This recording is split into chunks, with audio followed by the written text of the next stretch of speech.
5 kelompok tani dari berbagai kecamatan melakukan kegiatan pemangkasan kopi massal di Kampung Wak, Pondok Sayur, Kecamatan Bukit, Kabupaten Bener Meriah. Kegiatan ini dilakukan oleh warga secara bersama untuk meningkatkan kapasitas petani kopi Arabica Gayo untuk mendapatkan hasil panen yang lebih baik.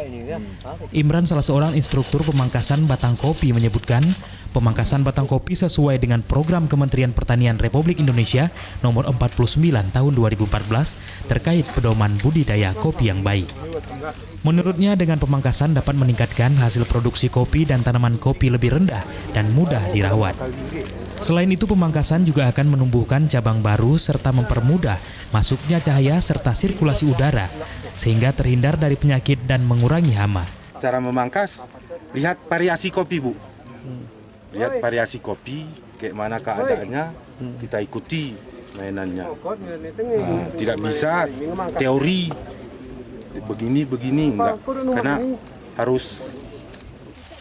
Saat ini Kabupaten Bener Meriah memiliki luas tanaman kopi sekitar 46.000 hektar lebih dan tanaman yang menghasilkan 36.000 hektar lebih.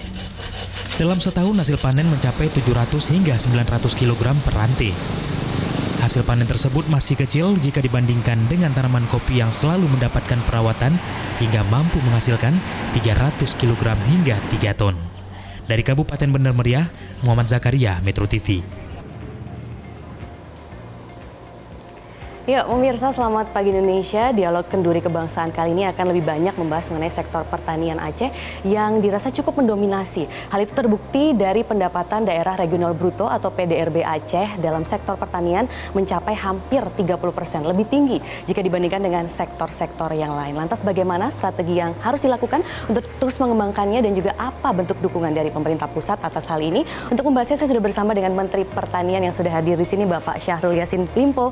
Selamat pagi, Pak Syahrul. Selamat pagi, Assalamualaikum warahmatullahi wabarakatuh. Waalaikumsalam warahmatullahi wabarakatuh. Terima kasih sudah bersedia hadir di Selamat Pagi Indonesia Kenduri Kebangsaan kali ini.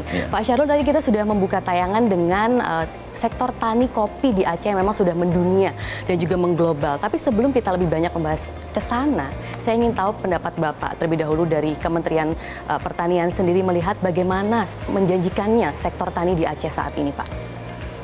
Aceh dan semua provinsi yang ada di seluruh Indonesia adalah bumi yang sangat subur. Kita di negara tropis, matahari yang tidak pernah berhenti selama 12 jam, beda dengan negara lain.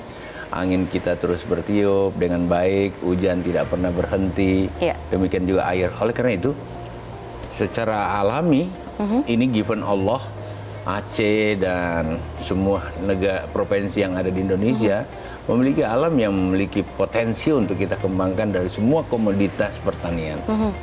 Yang kedua, demografis kita, rakyat Aceh banyak.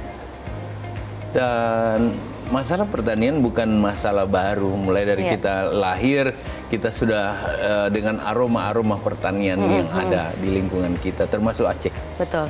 Kalau begitu, alamnya mendukung, orangnya banyak yang sudah terbiasa dengan pertanian, kita tinggal intervensi dengan katakanlah keterampilan, dengan konsepsi yang lebih tepat, manajemen budidaya yang tepat, menggunakan artificial intelligence untuk mengetahui kelembapan agroklimaks dan lain-lain.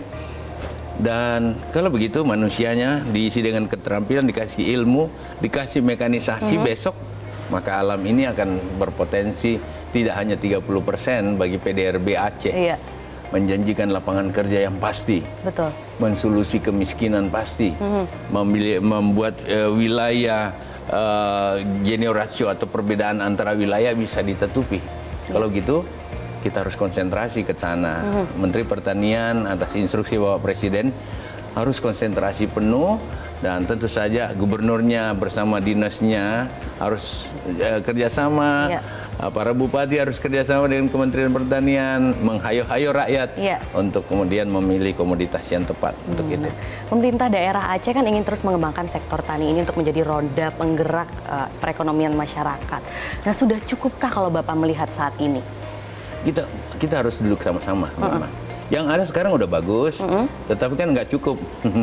Kita nggak boleh masih harus bisa dikembangkan ya Pak. Sekarang itu ya? pengembangannya harus terjadi karena riset makin baik, Iya. kan? Berarti masih bisa tinggi lagi ya sektor pertanian ini? Harus lebih tinggi. Nah, kita berharap tidak ada lagi sawah dengan teknis yang tidak di atas 7 ton per hektar. Yang ada hanya sekitar 5-4 ton. Nah, ini yang harus kita kejar gitu. Iya. Nah, sesudah itu on farm. Oke. Bibitnya tepat, penanamannya ada 5 tepat waktu, tepat bibit, tepat macam-macam lah. Itu udah biasa di pertanian. Kemudian kita harus menggunakan investasi yang lebih besar. Caranya Presiden, Menteri, dan negara sudah siapkan KUR, kredit usaha rakyat. Kalau gitu investasinya untuk dapatkan sesuatu yang lebih bisa terjangkau oleh masyarakat, modalnya udah oke kan. Nah, dan tentu saja dengan cara itu pemilihan bibit yang baik, budidaya yang baik, akhirnya menghasilkan sesuatu yang baik. Dan besok kita berharap tidak berhenti sampai di situ.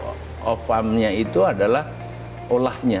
Kalau begitu, nanam, petiknya harus benar, kemudian diolah dengan benar, hasilnya pasti lebih baik dari yang kemarin. Jadi itu Dan masih harus yang akan kita dioptimalkan ya Pak ya? Ya. Oke, nah kalau kita bicara mengenai Aceh, dulu kan Aceh ini pernah menjadi lumbung pangan nasional, begitu. Tapi sekarang sepertinya sudah bergeser. Kalau dari kacamata pemerintah pusat sendiri, apa yang menyebabkan ini bergeser Pak? Aku tidak mau setback. Oke. Ya kalau pertanian itu rentan ada 3 hal. Aha. Yang pertama 4 hal. Yang pertama cuaca. Yang kedua bencana alam. Yang ketiga hama. Yang paling berbahaya adalah suasana yang tidak kondusif bagi rakyat, rasa aman. Oke. Aku tidak mau setback. Kalau campur tangan manusia Pak, alih fungsi lahan begitu yang memang kita tahu. Salah satunya tidak boleh alih fungsi lahan. Nah itu dia. Kalau alih fungsi lahan itu diancam dengan Undang-Undang Nomor 41 2009, hukumannya 5 tahun loh. Nah, tapi itu masih terjadi Pak di Aceh. Ya, mungkin saja terjadi, tapi ini harus disikapi oleh pemerintah daerah. Ini tugas para bupati. Saya ini bekas bupati, saya bekas gubernur. Ini tugas bupati juga gubernur mengawal itu. Karena begini, kalau cuman bangunan-bangunan itu kan bisa dikasih bertingkat. Baik. Kalau cuma industri atau pompa bensin bisa ditaruh di tempat-tempat yang lain. Tapi kalau sawah itu nggak bisa dikasih bertingkat. Ya, ini soal urusan Kalau perut kau orang alihkan banyak, itu, iya kan Pak? besok anak mau nanam di mana? Baik. Generasi berikut mau nanam di mana? Jadi langkah apa yang harus dilakukan? Mungkin nanti kita akan lebih bahas banyak, tapi kita harus jeda terlebih dahulu pemirsa. Jadi jangan kemana-mana, tetaplah bersama kami hanya di Selamat Pagi Indonesia.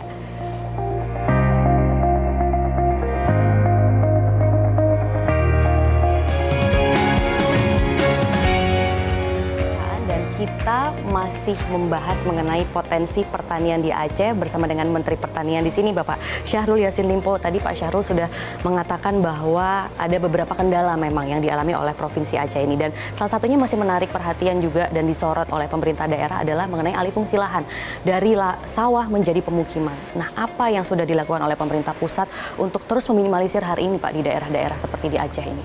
Memang alih fungsi lahan ini undang-undangnya udah keluar dengan ancaman pidananya yang sangat tinggi ya. Betul. Tapi masih ada terus yang melakukannya. Siapapun pejabat yang ikut berkonspirasi mengalihfungsikan lahan teknis, lahan berkelanjutan, yang ada itu ancaman hukumannya 8 tahun loh. Tetapi undang-undang ini walaupun udah 9 tahun tidak familiar. Artinya belum semua orang tahu lah kurang lebih. Mungkin kita sosialisasinya harusnya lebih banyak dan lebih kemudian ya, memberikan Pak, pemahaman kepada pemerintah daerah bahwa tugas pemerintah daerah adalah jaga perut rakyat. Tugas negara itu jaga agar rakyat tidak lapar.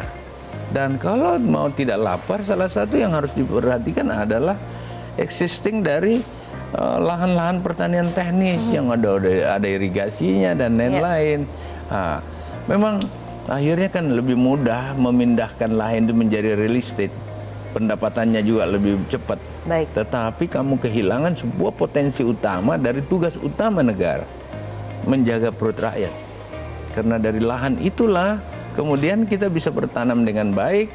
Dari lahan teknis itu dengan perlakuan teknologi 1 tahun bisa 3 kali panen. Nah, kalau 1 hektar bisa dapatkan katakanlah 7 ton atau 5-6 ton aja, itu berarti 6 ton kali kalau jagung kali 3.000 saja sudah kurang lebih 20 juta. 20 juta kos produksinya tidak lebih dari 4 juta. Berarti ada 15 juta, 16 juta. Dan itu yang membuat Aceh ini bergeser dari lumbung pangan nasional, mungkin salah satunya. Tapi ada satu lagi Pak, yang sering juga kita terima informasi, berita dari Aceh banyak mengenai kekeringan, begitu. Nah, itu bagaimana Bapak melihatnya?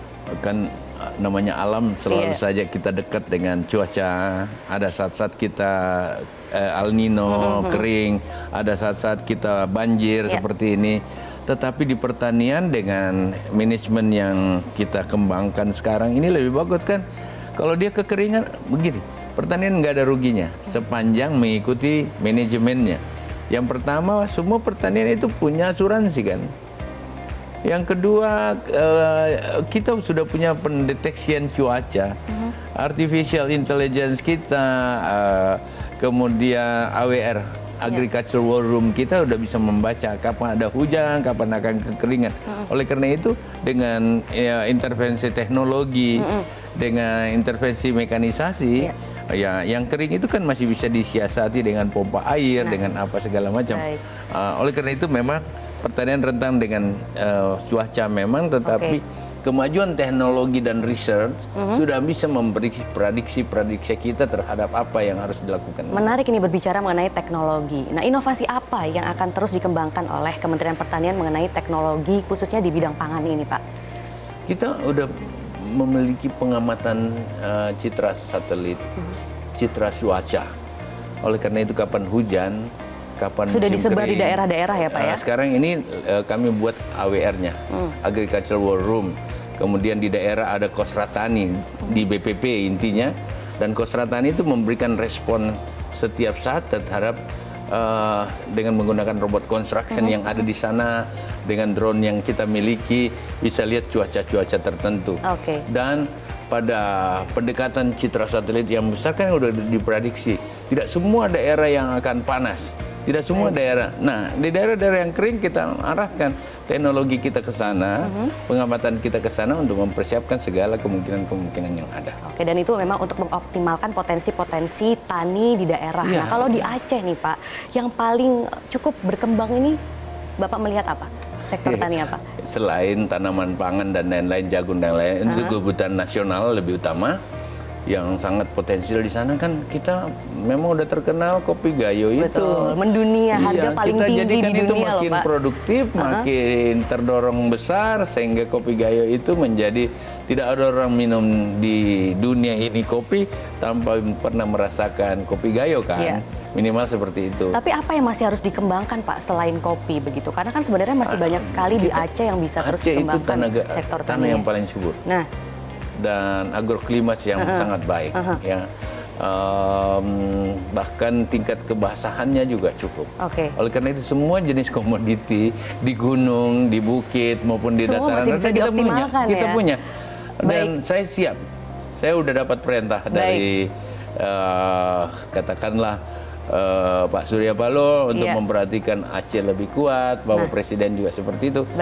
Kita akan coba intervensi lebih komitmen besar. Apa yang akan dilakukan oleh Kementerian Pertanian terhadap mengembangkan pertanian Kami akan terus di daerah, membackup pemerintah daerah, gubernur dan para bupati agar betul-betul konsepsi ketahanan pangan itu bisa dilakukan lebih maksimal, ya. Oleh karena itu mari kita bicara terhadap itu besok seperti apa, dan kami akan intervensi.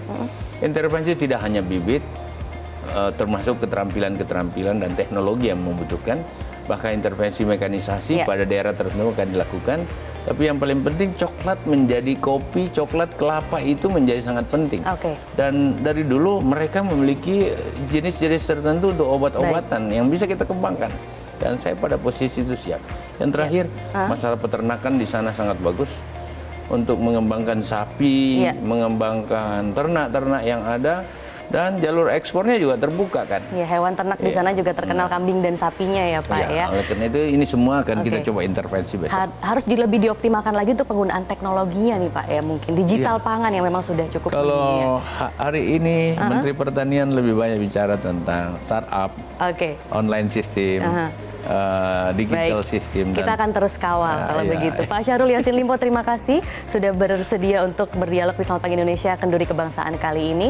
Dan pemirsa, teman-teman, itu tadi dialog mengenai potensi pertanian di Aceh, khususnya kopi yang sudah mendunia dan juga peternakannya yang tidak kalah mendunia. Saya kembalikan ke Robert dan Naila yang ada di sana. Silakan teman-teman. Baik, terima kasih Maria Lizi atas informasi Anda.